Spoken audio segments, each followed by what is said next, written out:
All praise is due to Allah. We praise Him, we seek His help, and we ask for His forgiveness. We take refuge with Allah from the evil of ourselves and from the evil consequence of our evil actions. Whomsoever Allah guides, there is none to misguide. And whomsoever Allah leaves to go astray, there is none to guide. And today, over the next series of programs, we are going to be doing our best to prove to you that that is the case, that indeed there is nothing worthy of worship except Allah, and that Muhammad sallallahu alaihi wasallam is the messenger of Allah. And today we are going to be talking about the preservation of the Qur'an. Now, why are we going to be talking about the preservation of the Qur'an? Why is that important?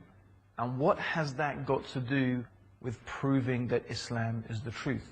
Well, I think from one angle, it's a very important issue, because if we are going to say that one of the evidences that we're going to put forward to show that Islam is indeed from Allah, the creator of the heavens and the earth, is the Qur'an, and the things that the Qur'an says are a type of, or constitute type of evidence, then a person may quite rightly ask, well, how do we know the Qur'an is authentic? And to be perfectly honest, this is one of the issues that Muslims themselves bring up with, for example, the Bible, or the Vedas, or the teachings of Buddha, or anyone else. One of the issues that we have is that, okay, well, you claim these things are from this teacher, or are from God, or whatever, but prove it. How can we be sure that your scriptures are authentic? Maybe they have been corrupted, maybe they have been distorted, maybe there is some truth there and some falsehood there.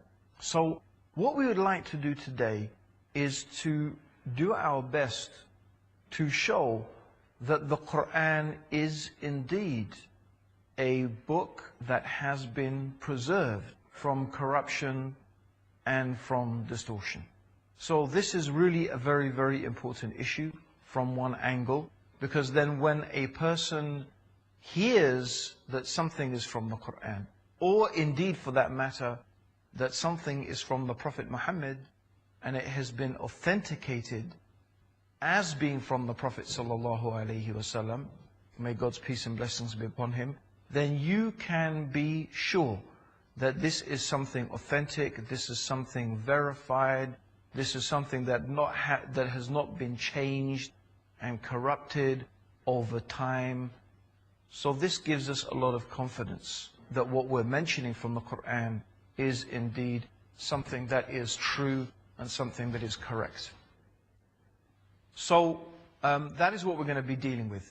But inshallah, before we do that, we would just like to recap on something very important that we mentioned in a previous series of programs. Because ultimately, at the end of the day, my dear brothers and sisters, one of the strongest proofs and evidences that Islam is from Allah is what the Qur'an teaches about Allah. Now, we have already mentioned this and we've been through this in another series of programs, but I want to go through it again, very briefly, without repeating everything. You see, the Qur'an has a very beautiful teaching about God. And in fact, if this was the only thing that the Qur'an was teaching, the oneness of God, the uniqueness of God, the transcendence of Allah, if this was the only thing the Qur'an was teaching, really for a person who is very logical and rational, and who is really in touch with their nature and their inner selves, then for them, that probably would be enough of a proof and evidence that the Qur'an is from God. Because what we find is that nearly every religion, in some way or another way, distorts the belief in the oneness of God in some way or another. For example, Christianity teaches that there is one God, that there is one Creator who has brought this whole universe into existence. In one way or another, this idea is corrupted by the idea or the concept that For example, as Christianity teaches that God has become man and that somehow Jesus is both human and God. So this is really a corruption and a distortion of the pure teachings of monotheism. Because in reality what we find is that this is a type of impossibility. How can something be completely human and completely divine at the same time? Because the qualities of true divinity and the qualities of true humanity are incompatible. God is eternal, whereas human beings are finite. God is self-sufficient, whereas human beings are needy. How can something be eternal and be finite at the same time? How can something be self-sufficient and needy at the same time? You see, this is the problem. So any religion that teaches that God is a man or that God is like some created thing, really, how can we accept that to be true? Because when it's talking about God, it is already upon a type of corruption and a distortion and a falsehood. Whereas Islam is free from this type of thing. The things that Islam teaches about God are really very rational and very reasonable. And this is one of the strongest reasons for believing that the Qur'an is from Allah subhanahu wa ta'ala. So what we want to emphasize upon today, my dear brothers and sisters, may Allah have mercy upon you, may Allah guide us, all of us, closer to the truth, is the issue of the preservation of the Qur'an.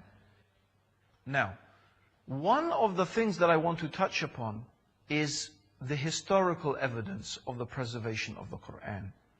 But another thing I want to introduce is why this is itself a type of miraculous concept. Why it is really a type of amazing thing. Why the preservation of the Qur'an itself is one of the proofs, or one of the evidences, rather, it's more accurate to say one of the evidences, because proof is one, evidences are many. One of the evidences that the Qur'an is from Allah subhanahu wa ta'ala, the creator of the heavens and the earth. So let's go into a little bit about the historical preservation of the Qur'an. Now, according to traditional Muslim sources, according to the teachings of the Hadith, the teachings of the Prophet sallallahu alaihi wasallam, and those people who came after him, the Sahaba and the Tabi'een, the way that the Qur'an was preserved, at least in terms of writing, because there are two ways that the Qur'an has been preserved. It has been preserved partially through writing. Now, mostly in Western culture, for example, a lot of emphasis and a lot of importance is given to the preservation in writing.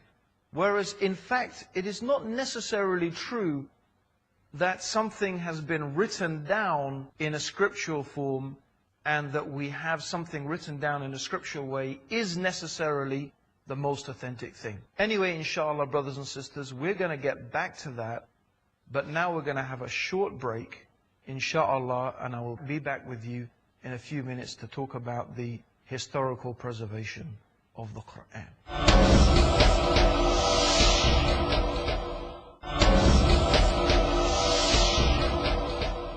Assalamu alaikum, brothers and sisters. Welcome back to the proof that Islam is the truth. And today we're talking about the preservation of the Qur'an. And I just wanted to read an ayah from the Qur'an. Verily, we have revealed the dhikr, the reminder, which is one of the words for the Qur'an. And verily upon us, Allah subhanahu wa ta'ala is saying, upon us is the preservation of it. This is a promise in the Qur'an that Allah will preserve the Qur'an. And the reality of the preservation of the Qur'an is without doubt one of the miraculous aspects of the Qur'an and one of the proofs and the evidences that it is from Allah. In fact, you will find that nearly every type of book and scripture and writing through time goes through many alterations and distortions and corruptions. Now this may not be the case so much today with the invention of the printing press, but of course in ancient times when books were largely transcribed by scribes, then there was a lot of opportunity for corruptions and distortions and additions and deletions to take place. Yet throughout the 1,400 years of Islamic history, the Qur'an has remained the same. In fact, it is one of the most remarkable things that you could take a copy of the Qur'an today. You could take a copy of the Qur'an today. So for example, if we took this Qur'an here,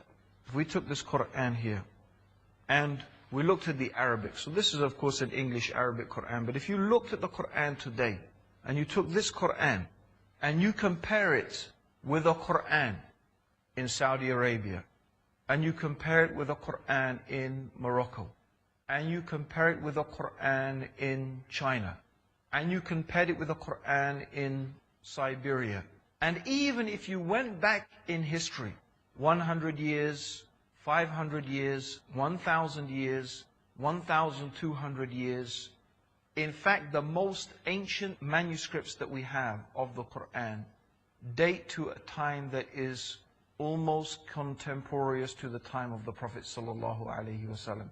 It means we have manuscripts of the Qur'an dating back all the way back to the time of the Prophet ﷺ. And the amazing thing is that if you examined these manuscripts, you would find that the actual words of the Qur'an are exactly the same. Okay, the style of writing may be different. The use of certain diacritical marks may be different. But the actual words remain exactly the same. This is a fact.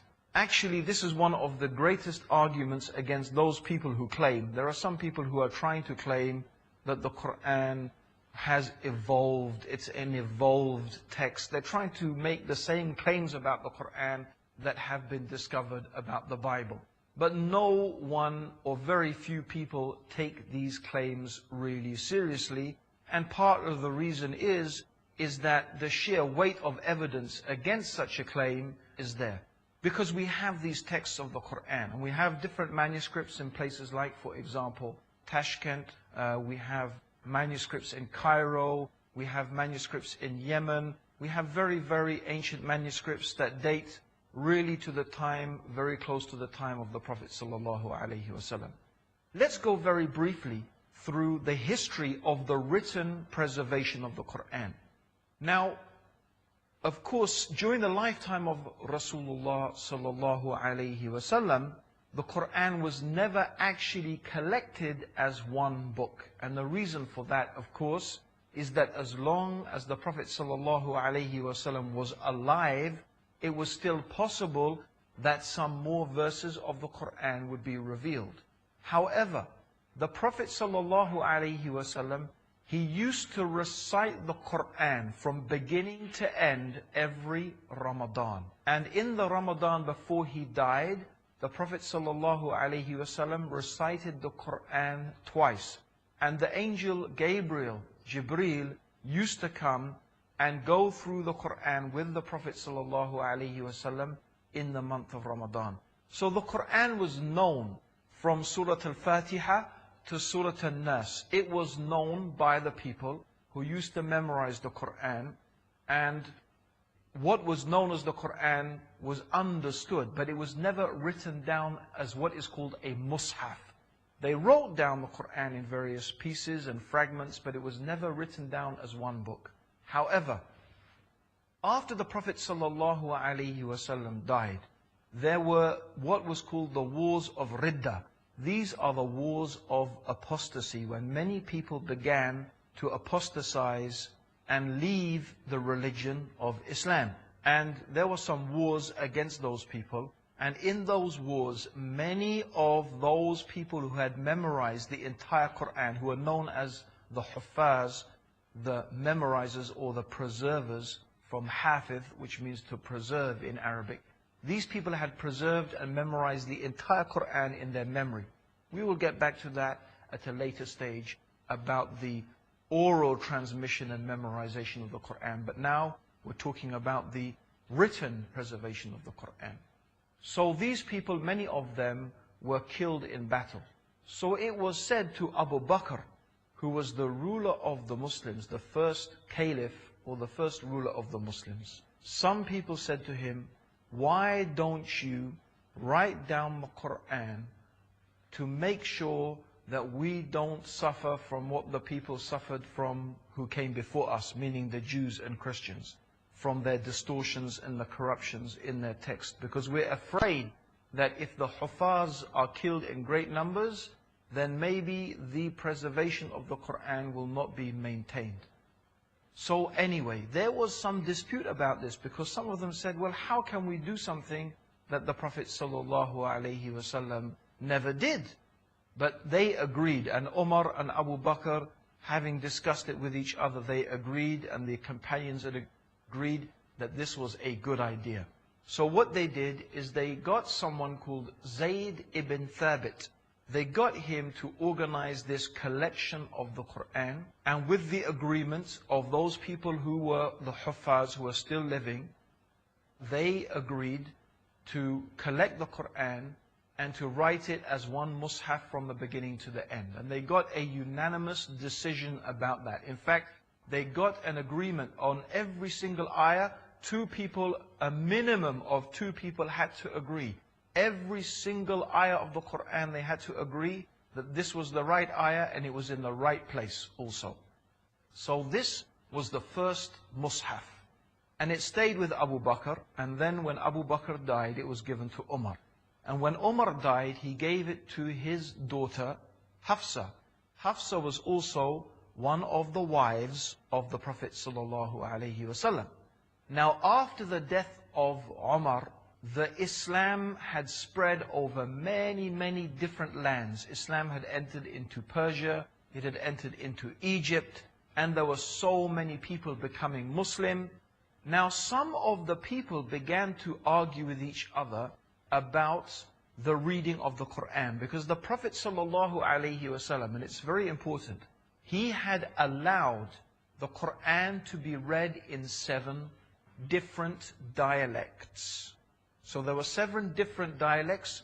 They were all considered to be the Qur'an, and the Prophet allowed the reading of the Qur'an in those 7 different dialects. However, some of the people who read it in one dialect began to argue with those who read it in another dialect, and they were saying, our reading is the right reading and your reading is the wrong reading, and vice versa. And they nearly came to blows over this issue. So one of the generals came to Uthman ibn Affan and said, look, this is a problem. Let us unite the people under one reading, and this way we will avoid dissension and controversy. So Uthman, he said, okay, this is a good idea. What we will do is we will unite the people under the reading of the Qurayshi dialect. The Qurayshi dialect was the dialect that the Prophet ﷺ, he used to use the most often. Okay, this was the dialect the Prophet ﷺ himself used to use. So once again, he ordered a compilation of the Qur'an. And who did he get?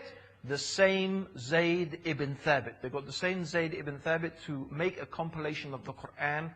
And once again, he got a total agreement for each ayah. A minimum of 2 people had to agree about this ayah, that it was correct and that its placement in the Qur'an was correct.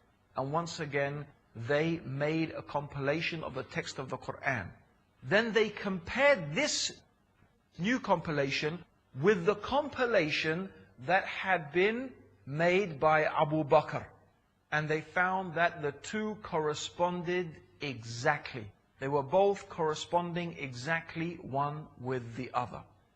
So then Uthman ordered that every copy that people had made and every writing that people had made of the Qur'an should be destroyed. And the way that they destroyed it was by burning it, okay? This is considered to be a clean and pure way to destroy the text of the Qur'an. It's not like maybe in Western culture these days, when they want to get rid of books, they burn the books as a type of protest. No, this was considered to be a clean way to dispose of the Qur'an. So every Qur'an they had was either washed, as the mushaf that was given to from Abu Bakr and Umar to Hafsa, it was actually washed clean. And every type of copy of the Qur'an was destroyed except this, what is called the Imam manuscript. That was the Imam manuscript compiled by Uthman under the supervision of Zayd ibn Thabit. And from that, 7 copies or maybe 9 copies were made. So from that Imam manuscript, 7 or 9 copies were made. And these copies were distributed all over the Muslim world at the time. And every Qur'an therefore had to be an exact replica, an exact copy of those Qur'ans. So we still have, according to many experts in the field, we still have 2 or 3 of those original manuscripts existing that was compiled in the time of Uthman ibn Affan, which is only some 20 years after the death of the Prophet Muhammad sallallahu alaihi wasallam. And as I said, you can go anywhere in the world today and you can take a copy of the Qur'an and you can compare it with Qur'ans anywhere, and you can go back in history 300, 400, 500 years, and you can compare those Qur'ans then with the Qur'ans that we have today, and you will not find they are different, not by a word, not by a letter. So this is a fact. This is a fact, and this is really an astounding miracle of the Qur'an, that Allah subhanahu wa ta'ala, He said that verily we have revealed the dhikr, the reminder, and upon us is the preservation of it. So this is the way that Allah subhanahu wa ta'ala in His infinite wisdom has preserved the Qur'an. What is important here for the rest of our discussions in the series to come is, of course, that when we are referring to the Qur'an, we are referring to a document that is verified and certified to be authentic. It is something that we do not differ about. All the different Muslim sects, all of us, we agree upon one single text of the Qur'an. And we have agreed upon one single text of the Qur'an for 1,400 years. So this is a book that is preserved. This is a book that is authentic. This is a book that we can trust in and we can believe in. And this is, inshallah, what we will be discussing later in future programs. The next one is the oral preservation of the Qur'an. Until then, Assalamu alaikum wa rahmatullahi wa barakatuh. May the peace and blessings of Allah be upon all.